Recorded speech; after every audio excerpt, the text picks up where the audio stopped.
राधे राधे प्रणाम। हम पूनम अपने यूट्यूब चैनल पूनम सरिता संगीत में आप सब तहे दिल स्वागत करते हैं। आप सबके लिए ईश्वर से मंगल कामना करी थे। आज बहुत सुंदर देवी गीत लेके आए हैं पचरा।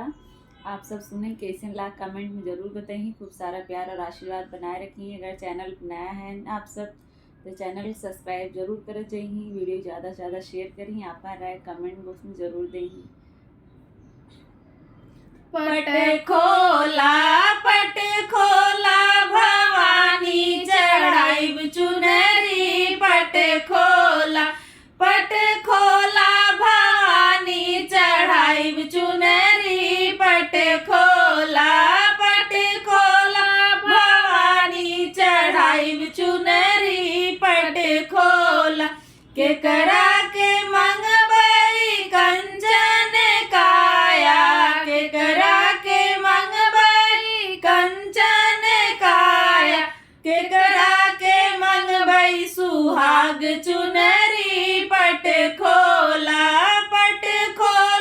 भवानी चढ़ाइब चुनरी। पट खोला भवानी चढ़ाइब चुनरी। पट खोला पियवा के मंगबई कंचन काया। पियवा के मंगबई कंचन काया। अपना के मांगबई सुहाग चुनरी। पट खोला भवानी चढ़ाइब चुनरी। पट खोला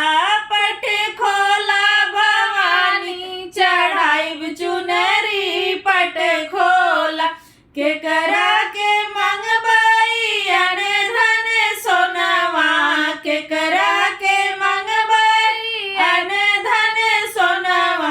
केकरा के मंगबई भरल धनवा। पट खोला भवानी चढ़ाइब चुनरी। पट खोला भवानी चढ़ाइब चुनरी। पट खोला ससुरे के मंगबई अन धन सोनवा। ससुरे के मंगबई अन धन सोनवा। नैहर के मंगब भरल धनवा। पट खोला भवानी चढ़ाइब चुनरी। पट खोला भवानी चढ़ाइब चुनरी। पट खोला केकरा के मंगबई रोजी रोजगरवा। केकरा के मंगबई रोजी रोजगरवा। केकरा के मंगबई भरल गोदी।